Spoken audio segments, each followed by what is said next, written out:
¿Cómo les va? Muy buenas noches y bienvenidos a esta nueva edición de Dominio Público. Nos volvemos a reencontrar junto a todos ustedes. ¿Y por qué digo reencontrarnos? Bueno, porque habrán notado que la semana pasada no estuvimos en el aire con programa actualizado. Volvemos a estar con ustedes esta noche, esta semana.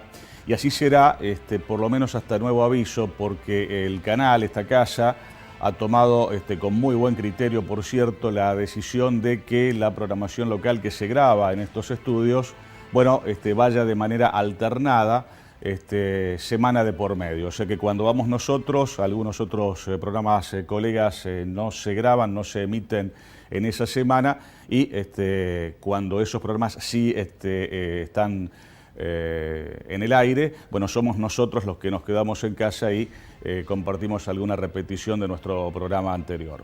Es un poco lo que nos ha cambiado a todos la vida, nos ha modificado a todos en parte nuestros movimientos habituales, esta historia del coronavirus, de la pandemia del COVID-19, ¿no?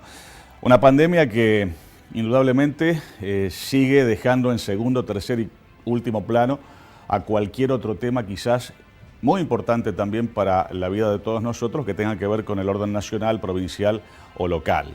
Una pandemia que habla de un mundo que está prácticamente en alerta total.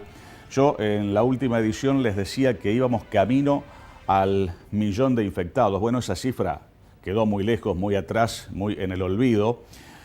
Más o menos por estas horas, en el mundo entero, en nuestro planeta Tierra, hay aproximadamente más de 2,5 millones de infectados. Así que fíjense ustedes la propagación tremenda, por cierto, que está teniendo el contagio de este virus.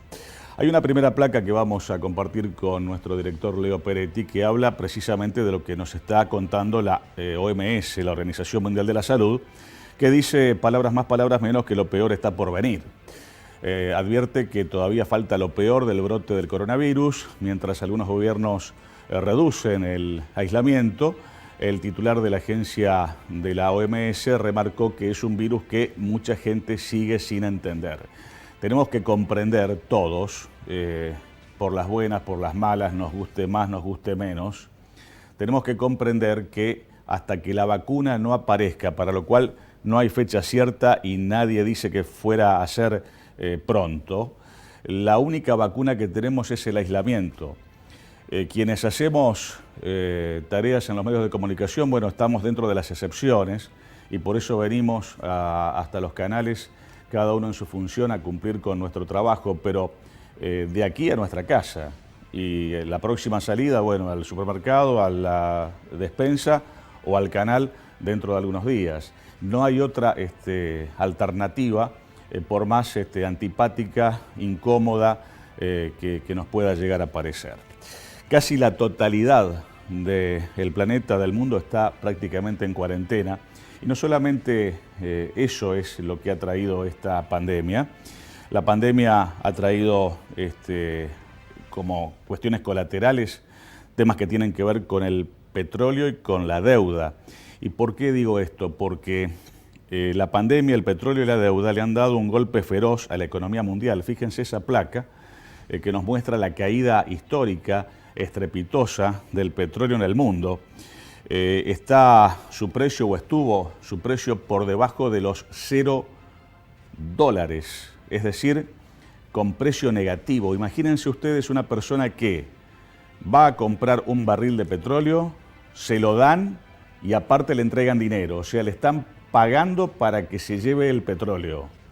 Le están pagando para que vaya a buscar a las refinerías, a los depósitos, esos barriles que se siguen generando, se siguen produciendo y ya es tanto el almacenamiento, es tanta la superproducción que no saben qué hacer con ese producto. ¿Por qué pasa eso? Porque de alguna manera la industria mundial, la economía mundial está parada. Eso prácticamente no se ha visto nunca, que alguien vaya a buscar petróleo, se lo traiga y encima venga con plata encima. Es una cosa absolutamente insólita. ¿Qué es lo que pasa en la Argentina después de este primer mes de cuarentena? Han bajado los casos activos, es una buena noticia. Están llegando, han llegado, van a seguir llegando test rápidos para poder medir la circulación del virus, que obviamente es un tema al cual hay que prestarle mucha, pero mucha atención. Han flexibilizado recientemente 11 rubros más de actividades que hasta hace algunos días no se podían desarrollar, obviamente con sus limitaciones, con sus precauciones. Pero hay una cuestión que también preocupa y que no es tan buena como la que decíamos recién. Hay preocupación por la salud del personal médico. Han caído con el virus, con el contagio, muchos integrantes del plantel de la medicina de nuestro país. Algunos han fallecido y obviamente que ahí hay que poner la lupa de manera muy especial, porque es precisamente el cuerpo médico de nuestro país quien nos va a salvar a todos los otros que no somos médicos y que tratamos de protegernos de la mejor manera posible. En el marco de todas estas cosas está la cuestión de la vacuna de la gripe, que nada tiene que ver con la vacuna del coronavirus, que todavía no existe, pero la gente dice, bueno, por lo menos me protejo de la gripe, como quizás se ha protegido en años anteriores.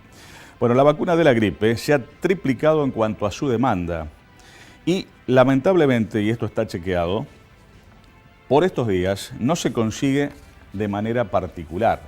Se ha triplicado la demanda en farmacias de vacunas antigripales y no se consigue en forma particular. Mientras pasa todo esto, los gobernadores, o por lo menos la mayoría de los gobernadores de la República Argentina, están avalando una extensión, digamos, focalizada de esta cuarentena, cosa que quizás se va a anunciar en las próximas horas o en los próximos días o este fin de semana, según la región del país. Habrá lugares del país a donde la cuarentena tendrá algunas características y habrá otros lugares de la Argentina a donde la cuarentena tendrá de pronto otras particularidades. Eso es lo que han dicho los gobernadores, un aval a esta extensión focalizada. ¿Qué ha dicho la oposición política actual en la República Argentina? Bueno, pide levantar la cuarentena. Todos estamos buscando dónde tiene escondido el título de médico, por ejemplo, Miguel Ángel Pichetto, que habla en contra de la cuarentena y dice que hay que levantarla y que hay que levantarla y que no sé cuánta cosa más dice Pichetto. Bueno, sinceramente, o Pichetto sabe más que la Organización Mundial de la Salud o no está entendiendo muy bien de lo que se trata toda esta historia, todo este problema, ¿no? El gobierno nacional maneja, dicen, es una versión, dice que maneja dos hipótesis. Vamos a ver la primera hipótesis en la siguiente placa, a donde para el gobierno la flexibilización de la cuarentena en una segunda fase podría hablar de las siguientes fechas. El 4 de mayo, para lo cual nos falta demasiado, libre circulación pero con barbijo y manteniendo distancia. Barbijo obligatorio y manteniendo distancia. Para el 11 de mayo, apertura de tribunales. Para el 18 de mayo, apertura de bares y restaurantes. Y acá quiero hacer un paréntesis porque seguramente los bares y restaurantes van a tener que reducir su capacidad.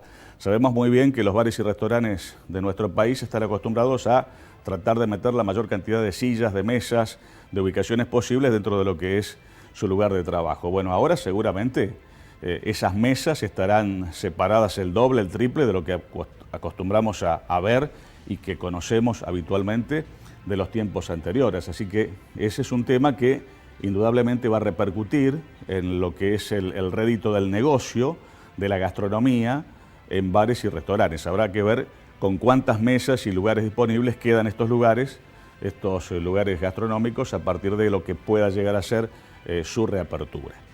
Para el 31 de mayo, fin del mes que viene, reinicio del campeonato de fútbol sin público. Vamos a ver si eso se cumple. Y hay una fecha más que tiene que ver con junio ya, de apertura de centros deportivos, pero solo para prácticas individuales. Esa es la primera hipótesis de las dos que dicen estaría manejando el gobierno nacional. Hay una segunda hipótesis de la fase 3, hablamos ya del mes de septiembre, reinicio de algunos cursos de educación media. En diciembre, fin de año, reapertura de cines y teatros, habrá que verlo. El año que viene, ya bastante más lejos, el 31 de marzo del 2021, fin al cierre de las fronteras, que por el momento sabemos están cerradas. Y para la primavera del año que viene, estamos en abril del 2020, ¿no? Bueno, para la primavera del 2021, regreso a cierta normalidad. Ese regreso a cierta normalidad seguramente no va a tener nada que ver con la normalidad que conocemos, con la normalidad que siempre estuvimos acostumbrados más o menos a tener. Así que bueno, son versiones, son hipótesis que por allí encontramos y que dicen se estarían estudiando. Otro tema, más allá del coronavirus, pero que tiene que ver con esta pandemia, el futuro Congreso online, remezclado entre lo técnico y lo político. ¿Por qué? Porque el procurador de la Corte ha dicho que la Corte no debe meterse en este tema y lo deben resolver ambas cámaras. Vamos a ver finalmente cómo se termina definiendo esta cuestión. ¿Habrá sesiones virtuales? Virtuales así como lo muestra esta placa, a distancia, cada legislador en su casa, en su oficina, en su domicilio. Bueno, dicen que estas sesiones virtuales estarían siendo impulsadas para tratar, por ejemplo, el impuesto a las grandes fortunas por única vez, el tratamiento de paquetes de alivio para las pymes y la derogación de ajuste por inflación para balances de las empresas. Veremos si todo esto es factible o no. Y como cierre de todo esto, tendríamos para hablar muchísimo más y de otros temas también. Hay gestiones con relación a esta cuestión del Congreso online en ambas cámaras, de diputados y de senadores en el Congreso de la Nación. Vemos la siguiente placa. Para sesionar hay gestiones en ambas cámaras para el modo remoto, como lo veíamos recién, y la oposición pretende lo que estamos viendo en este momento, en esta última placa. Insiste con la sesión presencial. Ocurre que para la sesión presencial, aparte de los diputados, de los senadores, de los legisladores, hay una enorme cantidad de gente que también está presente al momento de sesionar en el Congreso en cualquiera de las dos cámaras. Asesores, colaboradores, empleados, directos, indirectos, en cantidades realmente importantes. No es que va el legislador sola a su alma y se sienta en la banca y arranca, no. Necesita obviamente de un esquema que lo asista. Así que bueno, está todo por verse. La batalla no está ganada, vamos, como muchos dicen por allí, recién intentando terminar el primer tiempo de este partido que a lo mejor tenga alargue, que tenga penales y que vaya a saber cómo sea el resultado final.